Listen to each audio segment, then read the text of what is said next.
Hello hi आदाब और सत श्री अकाल। और एक बार फिर से मैं हूं आप लोगों के बीच आपका हमरा आजार जयवना। दास्तान में महसूस हो रही है आप लोगों को कहानी परिंदे। कल से आगे। डॉक्टर, क्या आप कभी बर्मा वापस जाने की नहीं सोचते हैं? डॉक्टर ने अंगड़ाई ली और करवट बदलकर औंधे मुंह लेट गए। उनकी आंखें मूंद गई और माथे पर बालों की लटें झूल आई। सोचने से क्या होता है मिस वुड? जब बर्मा में था तब क्या कभी सोचा था कि यहाँ आकर उम्र काटनी होगी? लेकिन डॉक्टर, कुछ भी कह लो, अपने देश का सा सुख कहीं और नहीं मिलता। यहाँ तुम चाहे कितने वर्ष रह लो, अपने को हमेशा अजनबी ही पाओगे। डॉक्टर ने सिगार के धुएं को धीरे धीरे हवा में छोड़ दिया। दरअसल अजनबी तो मैं वहाँ भी समझा जाऊँगा मिस वुड। इतने वर्षों बाद वहाँ मुझे कौन पहचानेगा? इस उम्र में नए सिरे से रिश्ते जोड़ना काफ़ी सिरदर्द का काम है। कम से कम मेरे बस की बात नहीं है। लेकिन डॉक्टर, आप कब तक इस पहाड़ी कस्बे में पड़े रहेंगे? इस देश में रहना है तो किसी बड़े शहर में प्रैक्टिस शुरू कीजिए। प्रैक्टिस बढ़ाने के लिए कहाँ कहाँ भटकता फिरूंगा मिस वुड। जहाँ रहो वहीं मरीज मिल जाते हैं। यहाँ आया था कुछ दिनों के लिए, फिर मुद्दत हो गई और टिका रहा। जब कभी जी उबेगा कहीं चला जाऊँगा। जड़ें कहीं नहीं जमती तो पीछे भी नहीं छूट जाता। मुझे अपने बारे में कोई गलतफहमी नहीं है मिस वुड, मैं सुखी हूँ। मिस वुड ने डॉक्टर की बात पर विशेष ध्यान नहीं दिया। दिल में वो हमेशा डॉक्टर को उच्च शंकर, लापरवाह और सन की समझती रहती है। किंतु डॉक्टर के चरित्र में उसका विश्वास है। न जाने क्यों, क्योंकि डॉक्टर ने अनजाने अनजाने में उसका कोई प्रमाण दिया हो, ये उसे याद नहीं पड़ता। मिस वुड ने एक ठंडी आंस भरी। वो हमेशा ये सोचती थी कि यदि डॉक्टर इतना आलसी और लापरवाह ना होता तो अपनी योग्यता के बल पर काफ़ी चमक सकता था। इसलिए उन्हें डॉक्टर पर क्रोध भी आता था और दुख भी होता था। मिस वुड ने अपने बैग से ऊन का गोला और सलाइयाँ निकाली। फिर उसके नीचे से अखबार में लिपटा हुआ चौड़ा कॉफ़ी का डब्बा उठाया, जिसमें अंडों की सैंडविचें और हैमबर्गर दबे हुए थे। थर्मस से प्यालों में कॉफ़ी उड़ेलते हुए मिस वुड ने कहा, डॉक्टर, काफ़ी ठंड हो रही है। कॉफ़ी काफ़ी ठंडी हो रही है, डॉक्टर लेटे लेटे बुड़बुड़ाया। मिस वुड ने नीचे झुककर देखा। वो कोहनी पर से टिकाए चुपचाप सो रहा था। ऊपर का होठ जरा सा फैलकर मुड़ गया था, मानो किसी से मजाक करने से पहले मुस्कुरा रहा हो। उसकी उंगलियों में दबा हुआ सिगार नीचे झुका हुआ लटक रहा था। Mary, Mary, what do you want? दूसरे स्टैंडर्ड में पढ़ने वाली मैरी ने अपनी चंचल चपल आंखें ऊपर उठाई। लड़कियों का दायरा उसे घेरे हुए कभी पास आता था, कभी खिसता चला जाता था। I want blue. दोनों हाथों को हवा में घुमाते हुए मैरी चिल्लाई। दायरा पानी की तरह टूट गया। सब लड़कियां एक दूसरे पर गिरती पड़ती किसी नीली वस्तु को छूने के लिए भागदौड़ करने लगी। लंच समाप्त हो चुका था। लड़कियों के छोटे छोटे दल मीडोज में बिखर गए थे। ऊंची क्लास की कुछ लड़कियां चाय का पानी गर्म करने के लिए पेड़ों पर चढ़कर सूखी टहनियां तोड़ रही थीं। दोपहर की उस घड़ी में मीडोज अलसाया ऊंगना सा जान पड़ता था। हवा का कोई भूला भटका झोंका, चीड़ के पत्ते खड़खड़ा उठते थे। कभी कोई पक्षी अपनी सुस्ती मिटाने के लिए झाड़ियों से उड़कर नाले के किनारे बैठ जाता था, पानी में सिर डुबोता था, फिर ऊब कर हवा में दो चार निरुद्देश्य चक्कर काटकर दोबारा झाड़ियों में दुबक जाता था। किंतु जंगल की खामोशी शायद कभी चुप नहीं रहती। गहरी नींद में डूबी सपनों की सी कुछ आवाज़ें नीरवता के हल्के झीने सर्दे पर्दे पर सलवटें बिछा जाती हैं। मूक लहरों सी हवा में तैरती है, मानो कोई दबे पांव झांक कर अदृश्य संकेत कर जाता है, देखो मैं यहाँ हूँ। लतिका ने जूली के बॉब हेयर को सहलाते हुए कहा, तुम्हें कल रात बुलाया था। मैडम, मैं गई थी, आप अपने कमरे में नहीं थी। लतिका को याद आया, कल रात वो डॉक्टर के कमरे के टेरेस पर देर तक बैठी रही थी और भीतर ह्यूबर्ट पियानो पर शौपा का नॉकटर्न बजा रहा था। जूली, तुमसे कुछ पूछना था। उसे लगा वो जूली की आंखों से अपने को बचा रही है। जूली ने अपना चेहरा उठाया। उसकी भूरी आंखों से कौतूहल झांक रहा था। तुम ऑफिसर स्मैश में से किसी को जानती हो? जूली ने अनिश्चित भाव से सिर हिलाया। लतिका कुछ देर तक जूली को अपलक घूरती रही। जूली, मुझे विश्वास है तुम झूठ नहीं बोलोगी। कुछ क्षण पहले जूली की आंखों में जो कौतूहल था वो भय में परिणत होने लगा। लतिका ने अपनी जैकेट की जेब में से एक नीला लिफाफा निकालकर जूली की गोद में फेंक दिया। ये किसकी चिट्ठी है? जूली ने लिफाफा उठाने के लिए हाथ बढ़ाया, किंतु फिर एक क्षण उसके लिए उसका हाथ कांप कर ठिठक गया। लिफाफे पर उसका नाम और हॉस्टल का पता लिखा हुआ था। थैंक यू मैडम, मेरे भाई का पता है, वो झांसी में रहते हैं। जूली ने घबराहट में लिफाफे को अपनी स्कर्ट की तहों में छिपा लिया। जूली, जरा मुझे लिफाफा दिखलाओ। लतिका का स्वर तीखा कर्कशता हुआ आया। जूली ने अनमने भाव से लतिका को पत्र दे दिया। तुम्हारे भाई झांसी में रहते हैं? जूली इस बार कुछ नहीं बोली। उसकी उद्भ्रांत उखड़ी सी आंखें लतिका को देखती रही। ये क्या है? जूली का चेहरा सफ़ेद फक पड़ गया।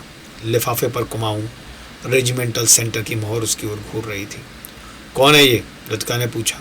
उसने पहले भी हॉस्टल में उड़ती हुई अफवाह सुनी थी कि जूली को क्लब में किसी मिलिट्री अफसर के संग देखा गया था, किंतु ऐसी अफवाहें अक्सर उड़ती रहती थी और उसने उस पर अब विश्वास नहीं किया था। जूली तुम अभी बहुत छोटी हो। जूली के होठ कांपे, उसकी आंखों में निरीह याचना का भाव गिराया। अच्छा अभी जाओ, तुमसे छुट्टियों के बाद बातें करूंगी। जूली ने ललचाई दृष्टि से लिफाफे की ओर देखा, कुछ बोलने को उद्यत हुई और फिर बिना कुछ कहे चुपचाप वापस लौट गई। लतिका देर तक जूली को देखती रही जब तक वो आंखों से ओझल नहीं हो गई। क्या मैं किसी खूसर बुढ़िया से कम हूँ? अपने अभाव का बदला क्या मैं दूसरों से ले रही हूँ? शायद, कौन जाने, शायद जूली का ये प्रथम परिचय हो उस अनुभूति से जिसे कोई भी लड़की बड़े चाव से संजोकर संभाल कर अपने में छिपाए रहती है। एक निर्वचनीय सुख जो पीड़ा लिए है, पीड़ा और सुख को डुबोती हुई उमड़ते ज्वार की खुमारी जो दोनों को अपने में समो लेती है। एक दर्द जो आनंद से उपजा है और पीड़ा देता है।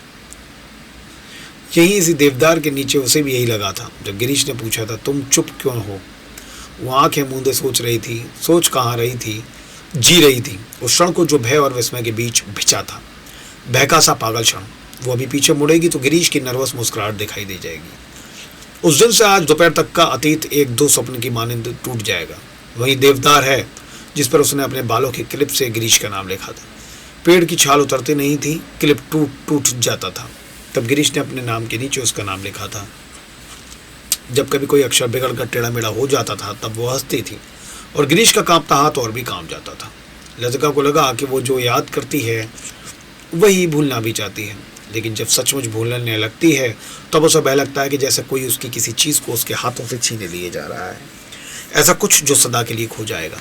बचपन में जब कभी वो अपने किसी खिलौने को खो देती थी तो वो गुमसुम सी होकर सोचा करती थी, कहाँ रख दिया मैंने।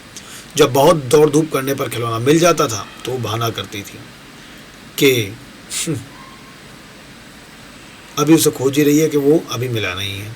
जिस स्थान पर खिलौना रखा होता जानबूझकर उसे छोड़कर घर के दूसरे कोनों में उसे खोजने का उपक्रम करती। तब खोई हुई चीज़ याद रहती, इसलिए भूलने का भय नहीं रहता था। आज वो उस बचपन के खेल का बहाना क्यों नहीं कर पाती?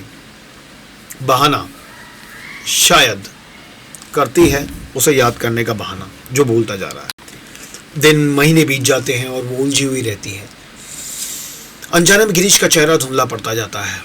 याद वो करती है कि तू जैसे किसी पुरानी तस्वीर के धूल भरे शीशे को साफ कर रही हो। अब वैसा दर्द नहीं होता, सिर्फ उसको याद करती है जो पहले कभी होता था।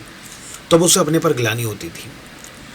वो फिर जानबूझकर उस घाव को कुरेदती है जो भरता जा रहा है, खुद ब खुद उसकी कोशिशों के बावजूद भरता जा रहा है। देवदार पर खुदे हुए अधमेटे नाम लतिका की वो निस्तब्ध निरीह भाव से निहार रहे थे। मीडियोस के घने सन्नाटे में नाले पार से खेलती हुई लड़कियों की आवाज़ें गूंज जाती थीं। What do you want, what do you want. तितलियाँ, झींगुर, जुगनू मीडियोस पर उतरती हुई सांझ की छायाओं में पता नहीं चलता कौन आवाज़ किसकी है। दोपहर के समय जिन आवाज़ों को अलग अलग करके पहचाना जा सकता था अब वे एक फुर्ता की अविरल धारा में घुल गई थी। घास से अपने पैरों को पहुँचता हुआ कोई रेंग रहा है। झाड़ियों के झुरमुट से पैरों को फड़फड़ाता हुआ झपट कर कोई ऊपर में उड़ जाता है, किंतु ऊपर देखो तो कहीं कुछ भी नहीं है। मीडोज के झरने का गड़गड़ाता स्वर जैसे अंधेरी सुरंग में झपाटे से ट्रेन गुजर गई हो और देर तक उसमें से सीटियाँ और पहियों की चीत्कार गूंजती रही हो। पिकनिक कुछ देर तक और चलती, किंतु बादलों की तहें एक दूसरे पर चढ़ती जा रही थी। पिकनिक का सामान बटोरा जाने लगा। मीडोज के चारों ओर बिखरी हुई लड़कियां मिस वुड के इर्द गिर्द जमा होने लगी। अपने संग वो अजीब व गरीब चीज़ें लाई थीं। कोई किसी पक्षी के टूटे हुए पंखों को बालों में लगाए हुए थी, किसी ने पेड़ की टहनी को चाकू से छीलकर छोटी सी बेंत बना दी थी। ऊंची क्लास की कुछ लड़कियों ने अपने अपने रुमालों में नाले से पकड़ी हुई छोटी छोटी बलिष्ठ भर की मछलियों को दबा रखा था, जिन्हें मिस वुड से छिपाकर वो एक दूसरे को दिखा रही थी। मिस वुड लड़कियों की टोली के संग आगे निकल गई। मीडोज से पक्की सड़क तक 3-4 फरलांग की चढ़ाई थी। लतिका हाँफने लगी। डॉक्टर मुखर्जी सबसे पीछे आ रहे थे। लतिका के पास पहुंचकर वो ठिठक गए। डॉक्टर ने दोनों घुटनों को ज़मीन पर टेकते हुए सिर झुकाकर एलिजाबेथ यूगिन अंग्रेजी में कहा, मैडम आप इतनी परेशान क्यों नजर आ रही हैं?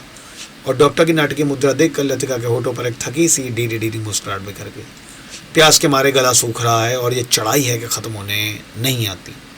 डॉक्टर ने अपने कंधे पर लटकते हुए थर्मस को उतार कर लतिका के हाथों में देते हुए कहा, थोड़ी सी कॉफ़ी बची है, शायद कुछ मदद कर सकें। पिकनिक में तुम कहाँ रह गए डॉक्टर? कहीं दिखाई नहीं दिए। दोपहर भर सोता रहा मिस वुड के संग। मेरा मतलब है कि मिस वुड पास बैठी थी। मुझे लगता है मिस वुड मुझसे मोहब्बत करती हैं। कोई भी मजाक करते समय डॉक्टर अपनी मूछ के कोनों को चुमाने लगता है। क्या कहती थी? लतिका ने थर्मस से कॉफ़ी को मुंह में उड़ेल लिया। शायद कुछ कहती, लेकिन बदकिस्मती से बीच में ही मुझे नींद आ गई। मेरी ज़िंदगी के कुछ खूबसूरत प्रेम प्रसंग कमबख्त इस नींद के कारण अधूरे रह गए हैं और इस दौरान मैं जब दोनों बातें कर रहे थे, उनके पीछे मीडोज और मोटर रॉड के संग चढ़ती हुई चीड़ और बांज के वृक्षों की कतारें सांझ के घिरते अंधेरे में डूबने लगी। मानो प्रार्थना करते हुए उन्होंने चुपचाप अपने सिर नीचे झुका लिए हों। इन्हीं पेड़ों के ऊपर बादलों में गिरजे का क्रॉस कहीं उलझा पड़ा था। उसके नीचे पहाड़ों की ढलान पर बिछे हुए खेत भागती हुई गिलहरियों से लग रहे थे, मानो किसी की टोह में स्तब्ध ठिठक गई हों। डॉक्टर, मिस्टर ह्यूबर्ट पिकनिक पर नहीं आए? डॉक्टर मुखर्जी टॉर्च जलाकर लतिका के आगे आगे चल रहे थे। मैंने उन्हें मना कर दिया था। किस लिए? अंधेरे में पैर के नीचे दबे हुए पत्तों की चरमराहट के अतिरिक्त कुछ सुनाई नहीं देता था, डॉक्टर मुखर्जी ने धीरे से कहा था।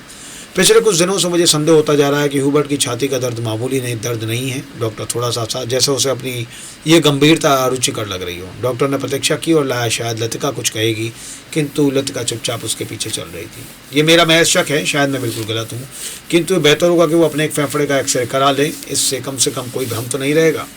आपने मिस्टर ह्यूबर्ट से इसके बारे में कुछ कहा है? अभी तक कुछ नहीं कहा। ह्यूबर्ट जरा सी बात पर चिंतित हो उठता है, इसलिए कभी सांस नहीं हो पाता। कल लेकर आऊंगा आप लोगों के पास कहानी का अगला भाग। ज्ञानवाणी 90.4 मेगाहर्ट्ज कम्युनिटी रेडियो पर दास्तांगोई में।